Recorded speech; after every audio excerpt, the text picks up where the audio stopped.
Muy buenos días, queridos oyentes y auditores de Radio Sago en nuestras señales de Osorno y Puerto Montt. Estamos una vez más en este día domingo, prestos y dispuestos a conversar sobre el proceso constituyente. Como siempre, en la compañía de Miguel Ángel Araya. ¿Cómo está, colega? ¿Cómo está? Distinguidísimo colega. Muy buenos días o buenas tardes, depende de la hora que nos estén viendo, pero recuerda que también nos ven. Exactamente, desde hace algunas semanas, ¿no es cierto?, en nuestro canal de YouTube. Bueno, esta semana hemos tomado la decisión, porque hay mucho contenido, de hacer este programa sin un invitado, para poder aprovechar el tiempo de manera bastante íntegra, ¿no es cierto?, en la revisión de las materias constitucionales. Está llegando a su fin, o ha llegado a su fin, de hecho, el trabajo de las dos comisiones que quedaban funcionando, que son la Comisión de Armonización, que terminó el día viernes pasado, y la Comisión de Normas Transitorias. ¿M? Em, y con esto ya queda básicamente completo el proceso, tiene que aprobarse en el Pleno. Lo más probable es que no van a haber, a pesar de que el informe de normas transitorias tuvo un rechazo bastante importante, pero volvió a subir, van a ser más de 50 artículos en transitoria, y los cambios que se están proponiendo en materia de algunas redacciones, supresiones de pequeñas partes de algunos artículos, consolidación de artículos, porque la reiteración de norma era bastante importante. Y por lo tanto estamos entrando en tierra derecha. Y los distintos actores políticos, sociales, también los propios convencionales, algunos de ellos, están como en un compás de espera en cuanto a la decisión de pronunciarse o no respecto de aprobar o rechazar el texto que se está proponiendo. Lo cual, la verdad, es más, diría yo, una cuestión más estratégica que de fondo, porque el texto ya está bastante claro y no va a sufrir grandes cambios. Dos agrupaciones, ¿no es cierto?, que están un poco en esta tesitura, diría yo, o movimientos que se formaron. Es uno, el de Javiera Parada, que se llamaba Una que nos una, donde participa también Cristóbal Belolio, y el otro es Amarillos por Chile, que tampoco se ha pronunciado todavía, em, y sin perjuicio de que sus voceros han hecho algunas exposiciones, columnas, etcétera. ¿Te parece relevante, Miguel, el que se empiece a tomar posición respecto ya a esta altura, o crees que lo razonable es esperar después del 4 de julio? Hablo en general, no solo de estos dos grupos, sino que en términos generales. Claro, lo que hay aquí son intentos mal ejecutados de hacer jugadas estratégicas. El tema de las oportunidades para aparecer públicamente. Yo creo que hay bastante claridad en todas las personas respecto a las posiciones.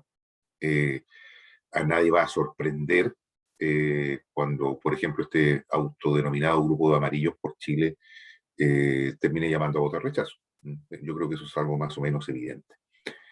Eh, Son manifestaciones del rechazo en aras a conquistar algún voto suelto del progresismo.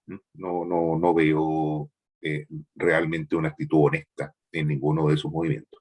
Y en los de los ministros de gobierno que han estado apareciendo diciendo una cosa que es muy sorprendente, digamos, vamos a votar a prueba. Separaron todas las prensas ante esta declaración de los ministros. ¿Te parece que eso también es meramente estratégico, o eso sí lo consideras honesto?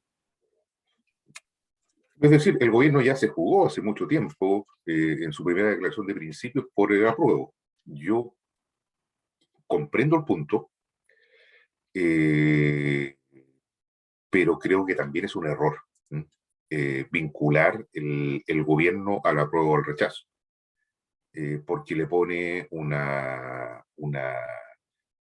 techo que anticipa en demasía al mandato. ¿Mm? En demasía. Creo que el gobierno debe haber tenido una mirada más de largo plazo. ¿Mm? En circunstancias que estamos frente a un gobierno que en todo caso tiene bastante poco margen para desarrollar lo que ha denominado su propio programa. ¿Mm? No hay espacio para eso, ni hay las mayorías necesarias para eso. Claro, ¿Mm? y además, tal Este, cual como, este perdón, es tal un cual. gobierno, este es un ¿Mm? gobierno que está con ropa prestada. ¿Mm? Este es un gobierno del 20% de los votos. ¿Mm? Todo lo demás, con lo que ganó, es prestado. ¿Mm? No le Sí, pertenece. sí, pero y además, como bien dices tú, la circunstancia de que se apruebe o se rechace, poco depende de la gestión que haga el gobierno y el presidente Boric. Oye, bueno, dentro de los capítulos, ¿no es cierto?, que se han estado escribiendo en estas materias, hay ciertos grupos que ya se han estado pronunciando. Y apareció en la semana una declaración pública, un texto, una carta, ¿no es cierto?, del Partido por la Democracia, el PPD. eh, Amén, y distinto será la valoración que cada uno haga de la relevancia de estas cuestiones, pero son cuestiones que están arriba de la mesa y que van apareciendo, em, donde ellos llaman a aprobar para modificar posteriormente. eh, Haciendo una extensa cita, ¿no es cierto?, de disposiciones y cuestiones y materias que ellos entienden que deben ser reformadas, eliminar la posibilidad de reelección inmediata del presidente o presidenta de la República, eliminar la iniciativa parlamentaria en materia de gasto presupuestario, llamar Senado de las regiones a la nueva segunda Cámara, reponer el nombre de Poder Judicial, fortalecer la participación ciudadana, ampliar expresamente el derecho de propiedad a la propiedad intelectual y también a la propiedad industrial, reponer el estado de excepción constitucional de emergencia, cuestión que podremos conversar a lo mejor un poco más adelante porque ha sido bien debatida, definir con urgencia el sistema electoral, cuestión que también ha sido objeto de crítica, reconocer en materia de relaciones internacionales que el ejercicio de la soberanía, ¿no es cierto?, y el principio de la no intervención está limitado por los derechos humanos y por el respeto a los tratados internacionales, impulsar la inclusión de temas de futuro que no entraron en el debate y aquí entran en ciertas materias, ¿no es cierto?, que tienen que ver con los increíbles avances de la tecnología en el último tiempo. Leí por ahí un artículo muy interesante respecto de cómo la democracia puede o debe o no contener estas otras formas, digamos, de inteligencia que vamos a empezar a ver en el futuro. Y yo dije por ahí que, bueno, este es un más que aprobar para modificar, es como un aprobar para rehacer, porque en realidad la cantidad de materias que se tocan por parte del PPD es bien sustantiva. Y esto me surge, Miguel, plantearte lo siguiente. Yo diría que hay un amplio consenso respecto de, muy amplio, estoy más allá de la posibilidad de aprobar o rechazar, respecto de las deficiencias del texto constitucional que se va a proponer. ¿Cómo ves esta cuestión que yo estoy aseverando? Pero la mirada en este sentido, eh, hay ciertos fracasos en el proceso, si uno lo mira en perspectiva. Y el fracaso más grande que hay en el proceso es esta idea que se instaló que iba a ser el mecanismo de unir a Chile. Eh, eh, Error en el cual yo también caí. Yo pensé que era posible que se produjese ese resultado. Eso no pasó. ¿Mm? Y no pasó porque nuestra sociedad está realmente fracturada, profundamente fracturada. En mi caso personal, al igual que creo yo todas las personas que nos ven y nos escuchan, participo en multiplicidad de chats. ¿No? Eh, Está el chat de mis amigos de la universidad, el chat de mis amigos del Liceo de Hombres de Concepción. Y la pelea es dura. ¿Mm? Gente que se va pateando la puerta. Mucha pelea. Y eso es porque aún no hemos alcanzado como sociedad lograr superar el quiebre institucional que significó el golpe de Estado. Esa cuestión nos sigue marcando. La buena noticia desde mi punto de vista, es que a través de esta nueva visión podemos comenzar a cerrar esas heridas. Me parece que la constituyente tiene, como institución, tiene ciertas falencias que nunca se han sincerado del todo. Por ejemplo, se habla mucho de que ha habido un problema de comunicación. No hay un problema de comunicación. El problema de la constituyente es un problema político, ¿no? Que se ha manifestado a lo largo de todo su funcionamiento, que ha encontrado su corolario en esta bochornosa situación a propósito de si se invita o no a los expresidentes de la República, ¿no? Eh, no obstante eso, no obstante eso, es una muestra de la realidad. ¿No? Eh, Sí, ahora, y ese país fracturado es el que hay que reconstruir. sí, pero ocurre, Miguel, y yo voy aquí a citarte a ti mismo, en este mismo programa ha dicho, No, eso es peligroso, eso es peligroso. no es cierto, has dicho tú, que estemos polarizados y que estemos divididos, en realidad nos quieren colocar en ese escenario de enfrentamiento. Bueno, la verdad es que sí estamos divididos. Y el gran fracaso, y efectivamente el porqué de la convención, y esto tiene nombre y apellido, los constituyentes, es que abordaron este proceso desde la lógica del vencedor y el vencido. Entonces el vencedor quiso imponer sus reglas, lo que es legítimo, pero este es el resultado. Si por el contrario hubiesen elegido el camino de aquellas cuestiones en las que sin duda vamos a estar de acuerdo o vamos a tener acuerdos muy sustantivos, ¿no es cierto? Y eran las materias de mayor participación democrática, eh, salud, educación, pensiones, ¿no es cierto? Estas cuestiones que son el núcleo fundamental de lo que se expresó en el movimiento del 18 de octubre y en la demanda ciudadana, no estaríamos en esta discusión. Tendríamos una constitución que se iría a aprobar por el 80% de nuevo. Pero se tomó la decisión de construir un texto desde la óptica de particularismos, el mundo medioambiental, el mundo indígena, y desde la óptica, ¿no es cierto?, de que con la mayoría yo puedo articular un texto que a mí me resulte, ¿no es cierto?, útil y con el que yo me sienta cómodo. Y esto se expresa en distintas áreas, Miguel. O sea, yo quiero aquí hacer mención, ¿no es cierto?, de algunos capítulos que son indiciarios de esta lógica. Por ejemplo, en materia de recuperación de tierras o reparación de los pueblos originarios. Lo hemos dicho ya en este programa. Se toma la decisión no solo de declarar la obligación del Estado de reparar, sino que además se decide cuál va a ser la política pública preferente para hacer esta reparación. Y esto tiene incidencia sustantiva luego en las normas transitorias, que las que podremos conversar un poco más adelante. Porque en las normas transitorias se ha tomado la decisión de elegir un mecanismo para definir cuáles son las tierras que hay que recuperar, ¿no es cierto? Y que deben ser restituidas a los pueblos originarios por una fórmula administrativa. Se desoyó y se desatendió la experiencia neozelandesa donde existe un tribunal que toma estas decisiones. Y aquí, en la norma transitoria, se ha decidido que el presidente de la República va a designar por sí y ante sí a un grupo de personas, entre ellas obviamente miembros de los pueblos originarios, para que decidan cuáles son todas las tierras que tienen que ser restituidas. Esa, si no es la lógica del vencedor, bueno, me cuesta visualizar cuál es. Entonces, ¿por qué estamos en este escenario que tú relatas de los chats, ¿no es cierto? Y que además, ojo, está siendo presente en las encuestas persistentemente, sin perjuicio de que se han acercado, ¿no es cierto?, los números sustantivamente.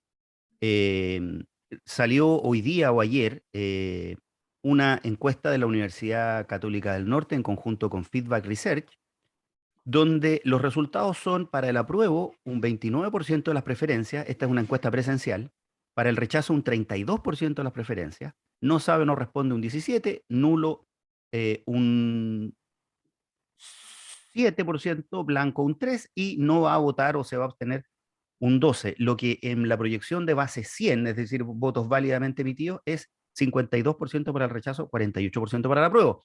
Esto podría ser al revés, pero lo claro es que la división es bastante sostenida y contundente. Mira, la cuestión de fondo, eh, o la mirada que hay respecto a la cuestión de fondo, yo no la comparto tanto contigo. Yo no creo que haya una lógica aquí de vencedores y vencidos. ¿M? El proceso constituyente fue absolutamente democrático. ¿M? Hubo discusión abierta y pública respecto a todos los temas, y hubo falta de convencimiento de un sector que simplemente llegó para restarse. ¿M? Esa es la verdad de las cosas. Eh, Otra cosa muy distinta es de que efectivamente, y en eso sí coincido contigo, es que la realidad que nos toca vivir, los tiempos que actualmente vivimos, impiden, o más bien dicho, no es posible en estos tiempos la articulación de grandes corrientes lideradas por sectores políticos. Eso no ocurre. Efectivamente hay una suma de mucho interés identitario. ¿M? Y eso se reflejó en la Constitución. Eso no está sujeto al juicio de bueno o malo. Eso es así. ¿M? Eh, la, las particularidades de los movimientos indigenistas, de los movimientos feministas, de los movimientos ecologistas, son las que han resultado plasmadas en la Constitución y no responden, insisto, a un liderazgo. Yo recuerdo cuando comenzó el proceso y se hablaba, por ejemplo, de la Constitución de Atria, en referencia al profesor H.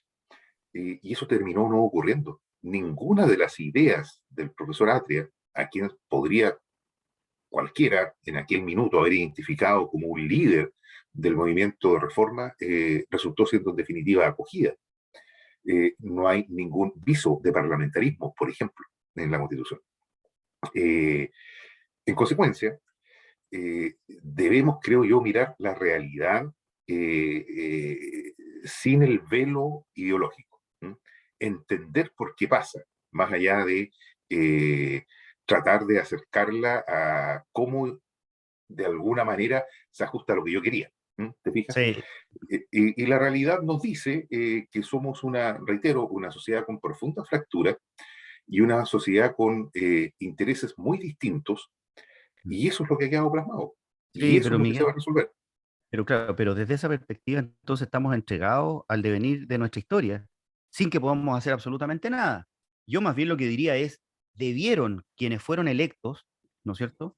Debieron quienes fueron electos buscar la forma de producir un texto con acuerdos en aquellas materias en las que iba a haber grandes acuerdos, dejando el espacio para que posteriormente, por cierto, con cambios en las reglas de los procesos democráticos, ¿no es cierto? ¿Qué duda cabe esta historia de los 2/3 en la Constitución, que tenían que ser modificados, bueno, etcétera? Pero no era necesario, esto es, y lo he dicho yo en este programa, esto es una situación en la que injustamente nos coloca la Convención, que yo me veo obligado a decidir entre un mejor modelo, ¿no es cierto?, de salud, como aparentemente se está proponiendo, versus tener que aprobar también aborto libre. ¿Por qué se hace eso? Eso es un error de los convencionales, es un error de la convención y está mal, aunque esté fundado en situaciones de fondo reales, la realidad de la sociedad hoy día es esa, pero está mal. O sea, depende de la expectativa. Lo que pasa es que hay un error en el haber considerado que esto era un cierre de ciclo, Totalmente de eh, acuerdo. porque es la apertura del ciclo, no es el cierre. Yo creo que Eh, estamos más, a, mí, más adelante que la apertura, pero sí, no es el cierre. a mí me sorprende, por ejemplo, una de las críticas que fue columna vertebral desde el punto de vista ideológico, entendido o no entendido, eh, en una especie de idea de sentido común, el considerar que hemos tenido una transición no exitosa, ¿m? O Un una desarrollo. transición no terminada, en circunstancias que nunca hemos tenido transición. La Sí, transición va a empezar ahora, Miguel, recién ahora. yo estoy de acuerdo, lo hemos conversado en este programa, pero independientemente de eso, la expectativa que yo tenga, ¿no es cierto?, de este proceso, y es una expectativa de una mejora en qué? en el espíritu, en los acuerdos, ¿no es cierto? En la paz social, si tú quieres, en el encontrarnos. Es una mejora. No es ni una profundización ni el status quo. Entonces, perfecto, no iba a ser, concordamos en esto, lo he dicho yo también aquí, torpemente yo pensé, ¿no es cierto?, que esto nos iba a conducir por un mejor camino, pero el hecho de darme cuenta que la realidad sea esa, no es óbice para sostener que el procedimiento, que el proceso en esta etapa ha fracasado, se han cometido errores profundos y muy importantes por parte de los convencionales. Entonces, aquí tenemos dos opciones. O queremos entender que los seres humanos podemos de alguna manera intentar, ¿no es cierto?, conducir nuestros destinos, o simplemente estamos entregados al devenir de la historia y del destino. Yo creo más bien que estamos en condiciones de conducir nuestro futuro, de encaminarnos de mejor manera a nuestro futuro. ¿Íbamos a resolver todo? Sin duda que no. Pero elegimos el peor de los caminos, tratar de resolverlo todo desde la óptica, ¿no es cierto?, de quienes resultaron vencedores, dejando a un porcentaje no menor, que puede ser incluso el 20%, puede ser incluso el 20%, esa minoría que se queda afuera en distintas materias. Te voy a poner otro ejemplo que es de una sensibilidad muy del mundo de centro derecha, que es la seguridad y el orden público. Se toma la decisión en la convención, ¿no es cierto?, de suprimir el estado de emergencia. Estado de emergencia que ha sido aplicado por todos los gobiernos, que ha sido aplicado recientemente por el gobierno del presidente Piñera y que ha sido aplicado por el gobierno del presidente Boric en el norte de Chile y en la macrozona sur. Y eso se elimina, y se elimina por razones ideológicas. Y no solo eso, se modifica el derecho a reunirse pacíficamente, ¿no es cierto? ¿Y se modifica en qué sentido? Se elimina la expresión pacíficamente y sin armas y se agrega la posibilidad de reunirse en predios o en lugares privados. Entonces, insisto yo en esto, si ahí no hay un contenido que claramente deja fuera a una parte importante del país, generando esta lógica que planteo yo un poco de vencedores y vencidos, la verdad no sé qué es. Y hoy día están todos viendo, bueno, chuta, en realidad, ¿cómo lo hacemos con este estado de emergencia? No, si el presidente sí tiene facultades. Otra cuestión distinta es cuáles son las herramientas después que tiene el Estado para intervenir en ese estado de emergencia. Y eso lo he dicho yo aquí en este programa. Es decir, la idea de una policía distinta, de una policía militarizada, de que no tengan que ser las Fuerzas Armadas, como ocurre en Estados Unidos, por ejemplo. En Estados Unidos el ejército, la marina, la Fuerza Aérea Americana no actúan dentro del territorio norteamericano. Pero eso no quiere decir que no existan fuerzas preparadas para atender situaciones que lo requieren. Yo soy partidario de la eliminación del estado de emergencia. Creo que no sirve absolutamente para nada. Ha demostrado no servir para nada.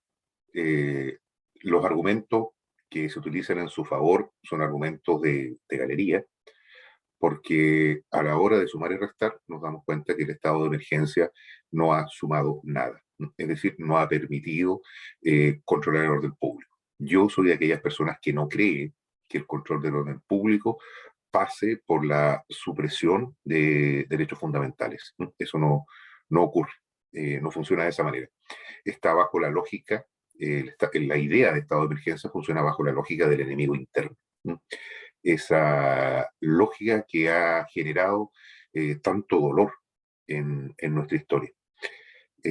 No hay el tal enemigo interno.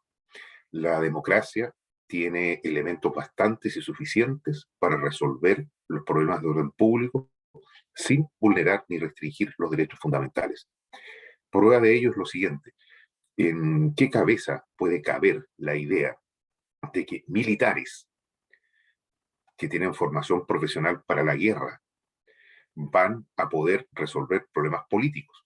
¿Por qué digo esto? No, pero es que eso, Miguel, Pero no. déjame terminar, Pero eso porque en la lógica y la estructura del estado de emergencia es el jefe de zona quien asume el control de la fuerza pública en circunstancias sí, pero no que está para la resolver problemas respuesta políticos. y la solución es civil. Pero mira, por más que muevas la cabeza y no te agrade, No, es que Miguel, es que estás planteando algo que no es cierto. los problemas que conducen a enarbolar esta idea del estado de emergencia son siempre problemas políticos. Pero ese es Siempre. otro tema.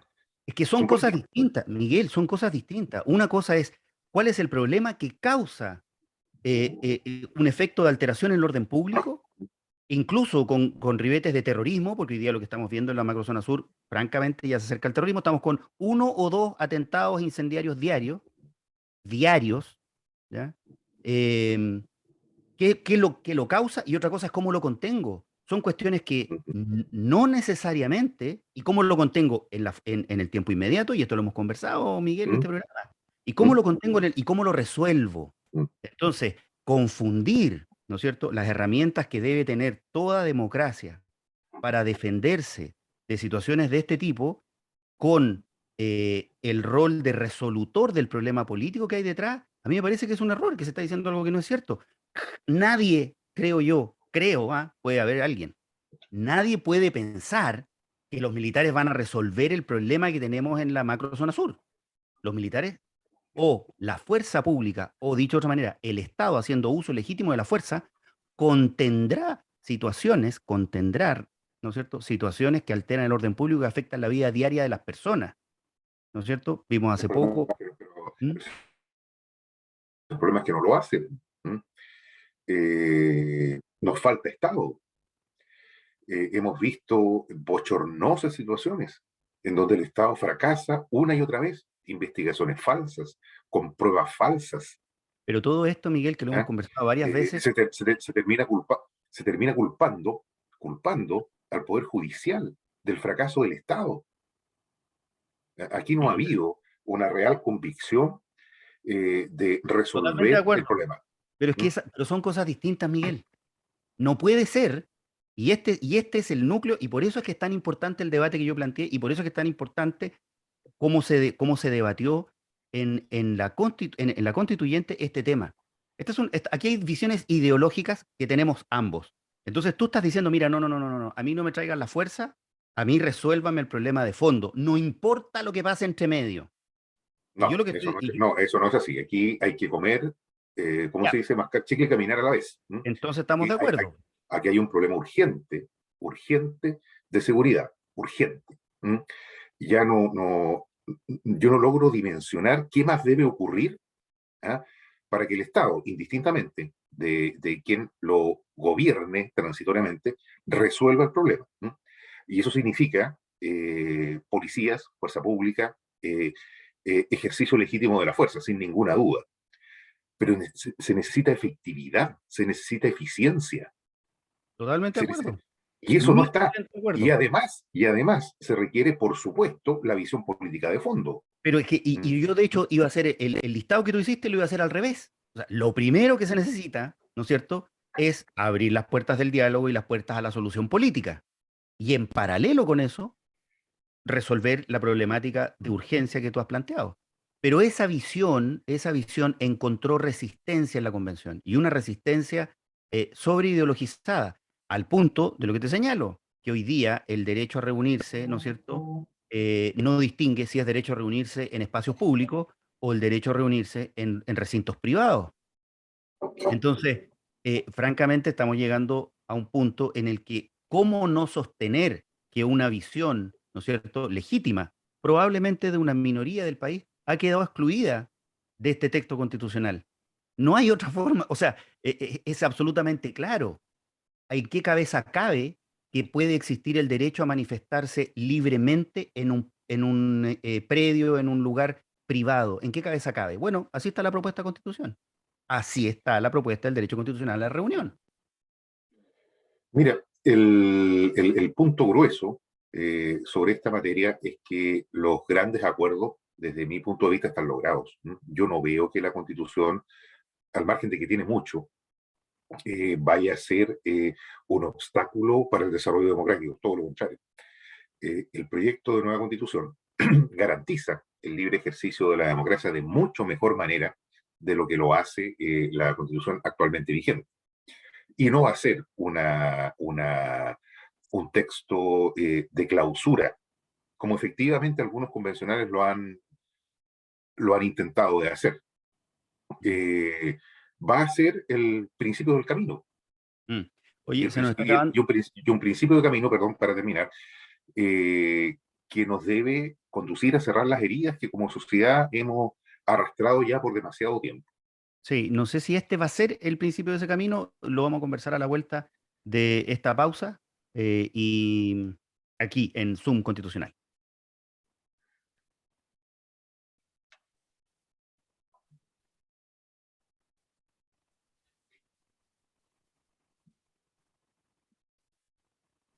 Bien, estimados auditores, estamos de regreso aquí en Zoom Constitucional. Hemos tenido un primer bloque intenso de debate aquí con don Miguel y nos quedamos en que esto debe ser el inicio del camino para reencontrarnos.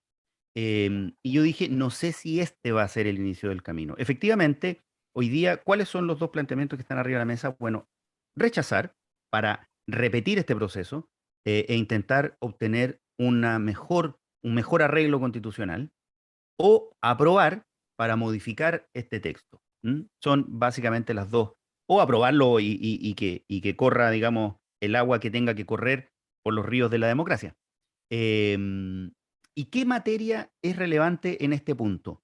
¿Cómo se puede modificar el nuevo texto constitucional versus la situación que hemos conocido hasta ahora de un texto constitucional que es la Constitución del 80, ¿no es cierto? Con quórum en general, quórum supramayoritarios, tres quintos, dos tercios, ¿no es cierto? Y mayorías absolutas, versus la propuesta de capítulo de modificación y reemplazo constitucional, que eso es muy interesante, ¿ah? Em, Esta propuesta constitucional tiene un capítulo de reemplazo de la Constitución, que es básicamente el mismo proceso que acabamos de vivir, para hacerlo simple. Pero, evidentemente, quienes plantean la posibilidad de aprobar para reformar se van a encontrar con una dificultad. ¿Cuál es esa dificultad? Que la convención tomó la decisión de clausurar, por así decirlo, con un quórum supramayoritario distinto del quórum de aplicación general posterior, porque esto es la clave. Aquí la discusión no es si es cuatro séptimos, dos tercios, 16 octavos, no es el punto. El punto es, el capítulo de reforma constitucional tiene una regla. ¿Cuál es esa regla? Para la gran mayoría de las materias, mayoría simple de la Cámara de Diputadas y Diputados. Para ciertas materias más sensibles, la misma mayoría ratificada en un plebiscito posterior o los dos tercios. Esa es la regla general. Esto se cambia en el periodo de transición hasta el 2026. Imagino yo que los convencionales creen que el 2026 el resultado de las elecciones le va a ser favorable a sus intereses, a la mayoría que aprobó esta regla, ¿no es cierto? Se cambia y se deja, estas son palabras mías, cerrojeada en cuatro séptimos. ¿Ya? Ya no hay mayoría simple para ninguna materia, todas las materias por cuatro séptimos. Entonces, cuando decimos, mire, nosotros vamos a entrar en un proceso y esto se va a aprobar, y aunque sea medio malito en algunas reglas, como todas las que hemos ido mencionando y vamos a agregar algunas más, eso lo podremos arreglar. Bueno, hasta el 2026 no vamos a poder arreglar nada, porque se va a requerir este quórum de los cuatro séptimos. ¿Cómo ves este proceso del que estábamos conversando, Miguel, de intermedio, ¿no es cierto? Y de punto de inicio para el reencuentro de la sociedad chilena. Veo que una cuestión que no le interesa absolutamente a nadie, ni la ciudadanía lo está siguiendo, ni siquiera lo está entendiendo. Todas estas cosas extrañas de aprobar para rechazar, rechazar para modificar y cuánta conjugación se nos ocurra, no conduce absolutamente a nada. Las personas están viendo la cuestión bastante clara y más simple. Se aprueba o se rechaza, punto. No hay otra discusión. Todo lo demás es una posición que pretende acomodarse. La derecha comprendió tarde, pero más vale tarde que nunca, que era insostenible la vigencia de la Constitución del 80, ¿no? Por las razones que ya hemos latamente tratado en este mismo programa. En consecuencia, debe declarar que la pretende cambiar. El problema es cómo le creemos. ¿Cómo le creemos a ese sector político que resulta siempre, en definitiva, anquilosado en el tiempo, que no logra comprender las transformaciones, que no logra comprender que el mundo avanza, que el mundo cambia. Eh, yo veo muy difícil que ese camino vaya a tener un resultado posible. ¿Mm? Conversaba con mi hijo, está en primer año de la universidad, mi hijo mayor, hace unas semanas atrás, y le pregunté, hijo, ¿tú cómo ves esto que vas a votar? Y me dijo, papá, yo voy a votar a prueba.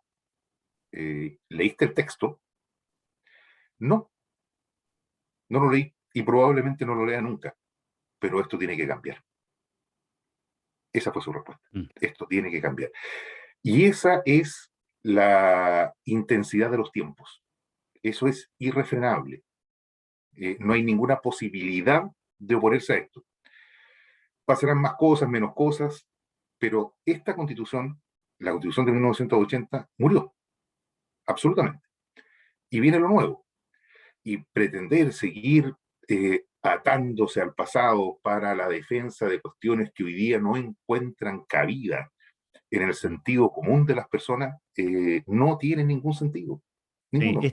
esta última parte que tú señalas, a mí me parece que es un argumento que no es cierto, ¿no es cierto? Porque parece ser que quien sostiene que el texto constitucional tiene errores graves, defectos, cuestiones que van a profundizar diferencias, por ejemplo, lo hace porque quiere mantener el status quo, y esto no es cierto. ¿Ya? Eso es lo primero. Y lo segundo, bueno, ojalá, con mucho cariño para tu hijo, que la gente se informe un poquito, digamos, y cuando vaya a votar y no todos voten irreflexivamente. Cómo que no es cierto si lo primero que hizo el gobierno de Sebastián Piñera a través de su ministro del Interior destituido por Sí, juicio político, el señor Chadwick, fue a decirle al empresariado que la idea de cambiar la constitución era mala pero y que Miguel, no lo iban a hacer?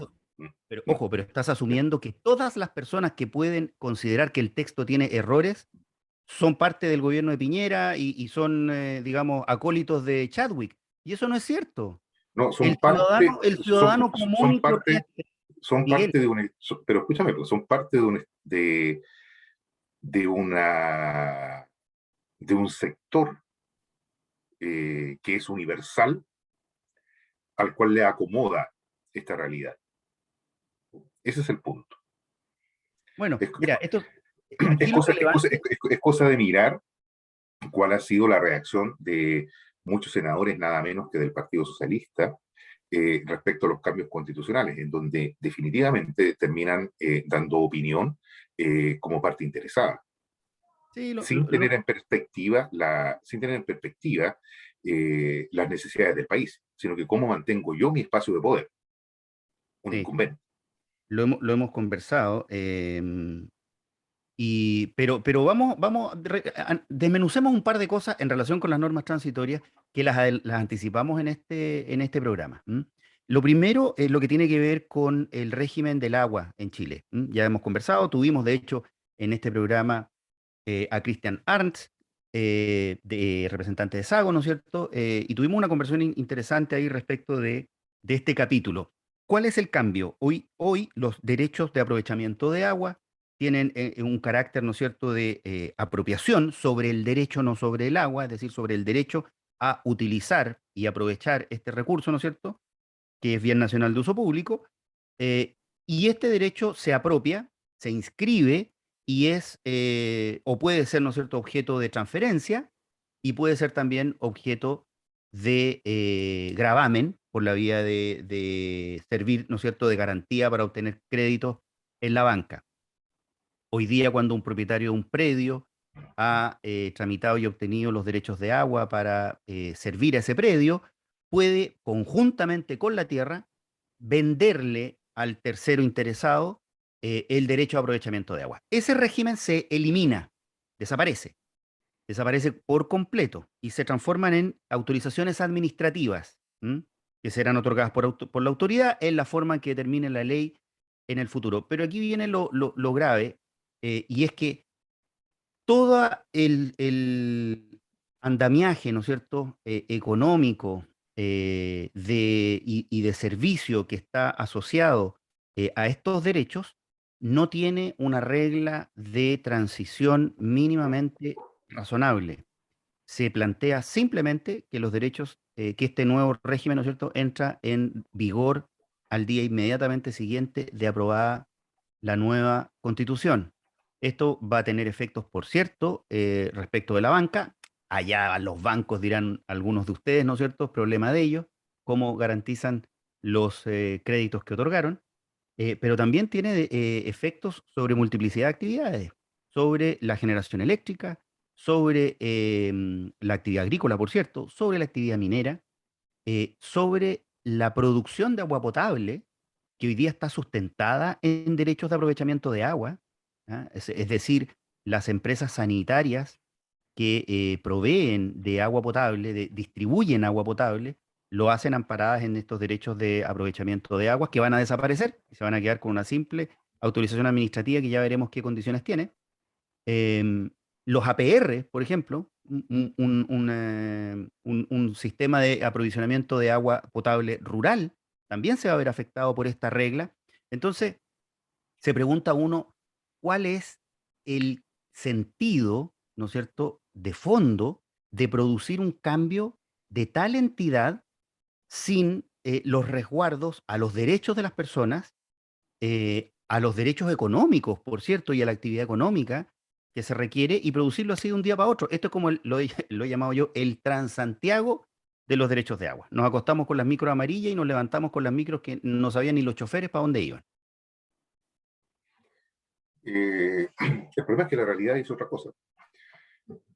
El mecanismo de privatización de las aguas es un mecanismo que no forma parte de la tradición jurídica y económica de Chile.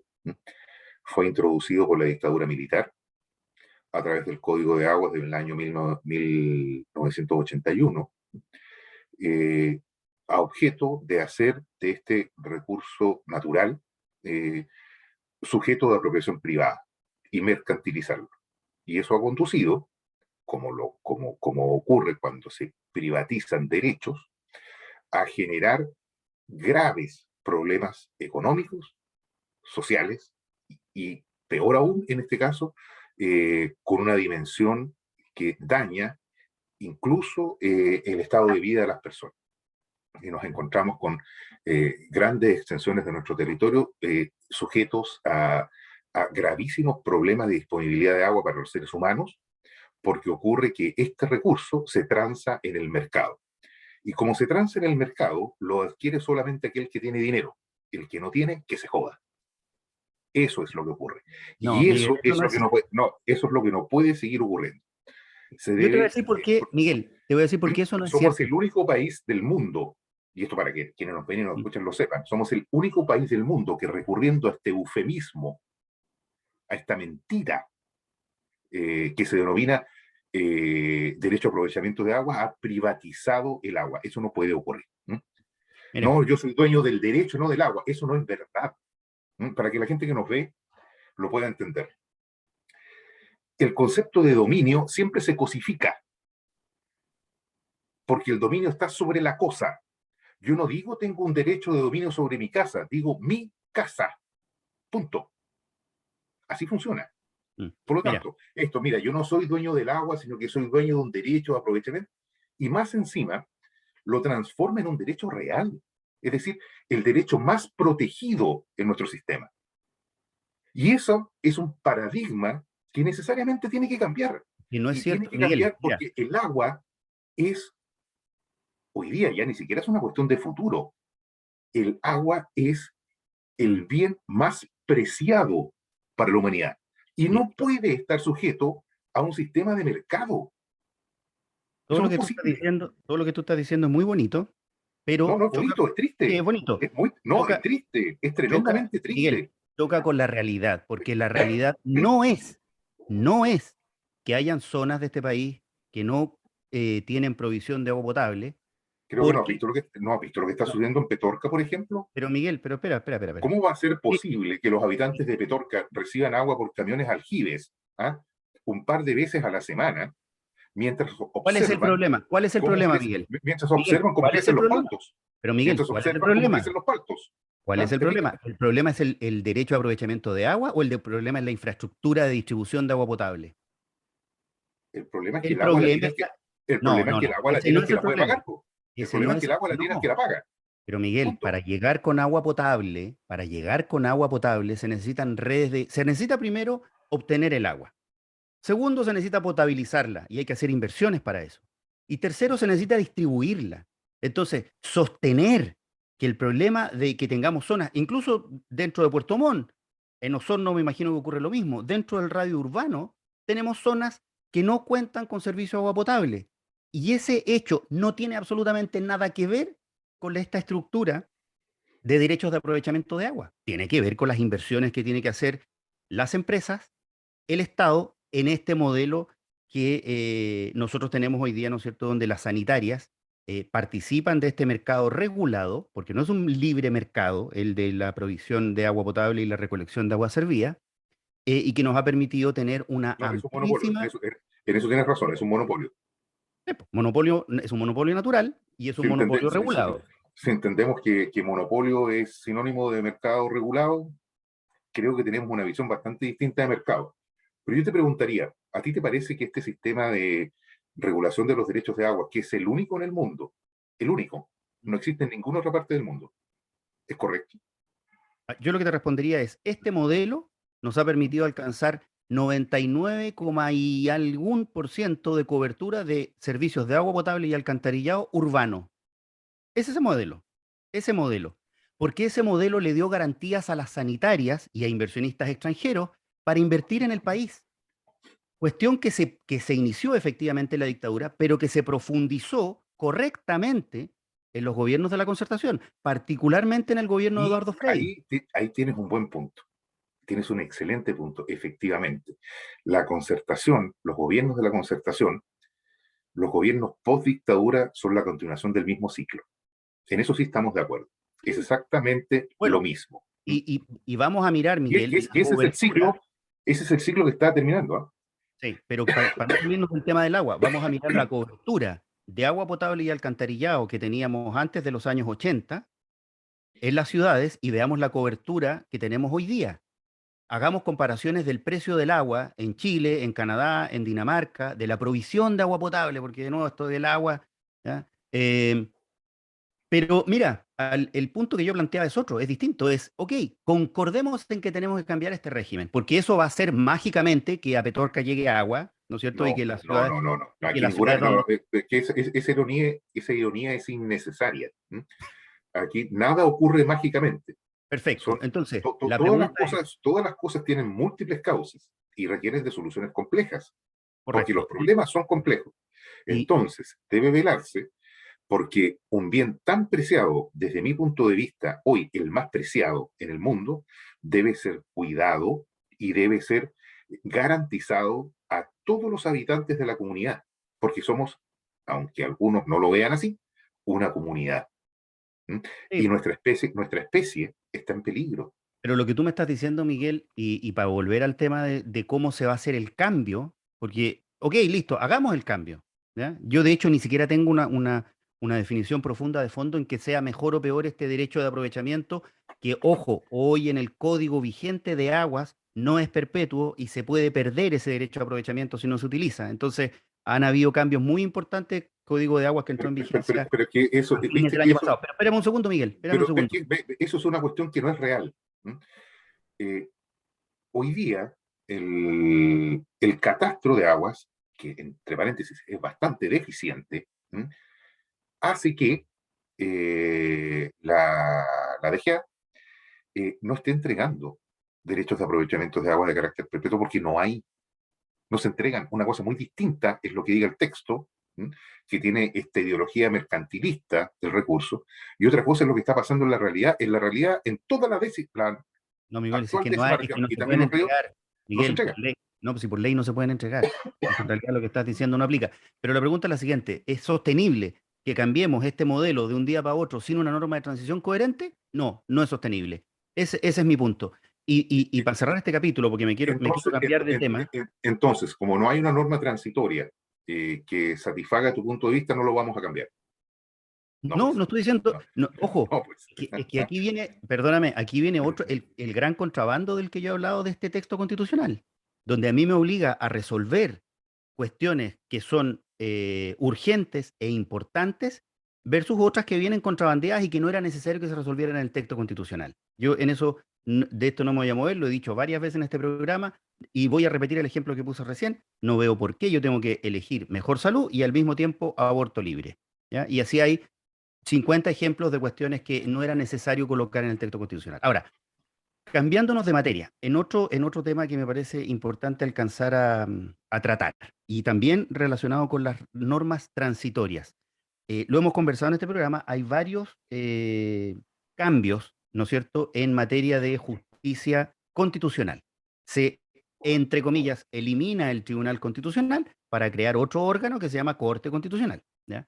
Eh, y el cambio más sustantivo, diría yo, de cara a el día a día y a la protección de los derechos de las personas, es la supresión del recurso de inaplicabilidad por inconstitucionalidad en la forma en que lo conocemos hoy. Es decir, para que nuestros auditores nos sigan, al día de hoy, si yo como ciudadano considero que en un determinado juicio se me va a aplicar una norma legal vigente, pero que tiene efectos inconstitucionales, ¿no es cierto? Yo puedo recurrir a través de un abogado ante el Tribunal Constitucional e interponer un recurso de inaplicabilidad, diciendo, mire, esa norma, en mi caso, va a provocar un efecto inconstitucional, entonces no la aplique. El tribunal toma la decisión de decretar la paralización, eventualmente, si los antecedentes lo justifican, la paralización del juicio de primera instancia y resolverá si tengo razón o no en que esta norma tiene efecto inconstitucional. Eso tiene un cambio sustantivo respecto del texto que se propone, porque ya usted no va a poder recurrir directamente al Tribunal Constitucional, sino que se lo va a poder plantear al juez de la instancia y el juez de la instancia verá si le hace caso o no y se suben los antecedentes o no al Tribunal Constitucional.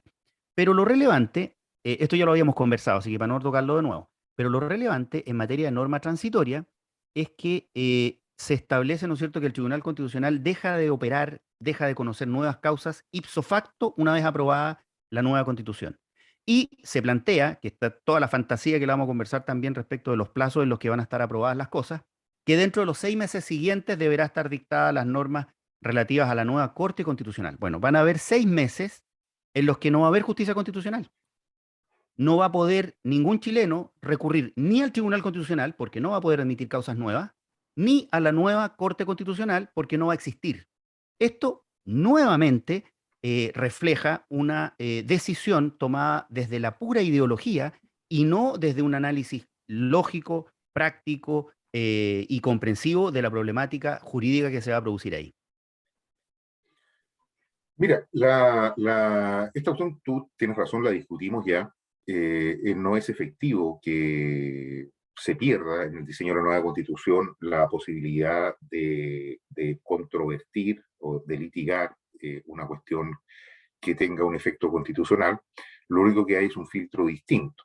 Es decir, va a ser el juez que está conociendo del asunto el que va a remitir los antecedentes. Ambos coincidíamos en que efectivamente lo que va a pasar es que se va a terminar siempre resolviendo adecuadamente. No hay otra forma en que sea imaginable.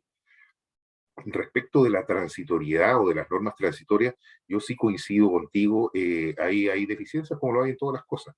Y se mejorará a través de los mecanismos que existen para mejorar los procedimientos, que son hoy día el Parlamento. Deberá resolver el asunto prontamente. Mm. Mira, vamos yo quería decir algo pero lo voy a dejar pasar, no, ya pasó la vieja. ¿En Oye, qué pero más quieres pelear conmigo? no, no, no, no, no, es que iba a decir que concuerda conmigo don Ramiro Mendoza, el ex Contralor General de la República, actual presidente del Colegio de Abogados de Chile, en esta materia que acabamos de discutir, ¿ah? Pero independientemente de eso, que es solo para ufanarme de haberle apuntado algo, em, respecto de las normas de transición, el cronograma de implementación, ¿no es cierto?, es más o menos el siguiente, voy a tratar de ser muy sucinto. Se aprobaron 57 artículos, la Constitución va a entrar en vigencia 10 días después de su promulgación, es decir, algunos días después del 4 de septiembre del 2022. em, el Ejecutivo debe enviar al parlamentario un proyecto que regule la Corte Constitucional dentro de los 60 días siguientes a la entrada en vigencia, cosa que el Ejecutivo, si trabajan aceleradamente, podrán cumplir, preparar un proyecto de ley de tal calibre en 60 días, aunque sea un poquito medio mamarrachiento, pero bueno, entrará cumpliendo los mínimos y después se arreglará en el Parlamento. en el Congreso. Pero aquí vienen las cosas que son absolutamente fantasiosas. ¿Ah? Por ejemplo, eh, 6 meses después de la entrada en vigencia de la Constitución, y así se establecen una serie de plazos, el presidente deberá presentar proyectos de ley para los nuevos órganos constitucionales. Dentro de los 6 meses siguientes a la entrada en vigencia de la Constitución, se deberá instalar la Corte Constitucional. em, 12 meses después de entrar en vigencia de la Constitución, el presidente deberá enviar proyectos de ley para crear la Agencia Nacional de Agua. Un año, 12 meses después de la entrada en vigencia de la Constitución, el presidente deberá presentar proyectos para adecuar la legislación electoral y el registro indígena. Em, lo mismo ocurre con el proceso de consulta para Rapa Nui, la convocatoria de consultas para la creación de las regiones de Chiloé y Aconcagua, todo esto dentro de los plazos de un año. Dentro del año siguiente a la entrada en vigencia de la Constitución, el presidente debe presentar el proyecto del Consejo de Justicia.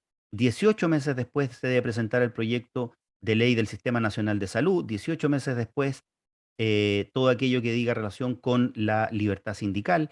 2 años después, el Sistema Nacional de Educación. 2 años después, la presentación de todo lo que tiene que ver, ¿no es cierto?, con el derecho a participar en las decisiones de la empresa por parte de los trabajadores. 24 meses después de la entrada en vigencia, lo que dice relación con vivienda digna y ciudad, etcétera, etcétera, etcétera. Me voy a ahorrar porque el listado es bastante largo, pero creo que hemos revisado la mayoría de las cuestiones. ¿A dónde voy con lo fantasioso, no es cierto?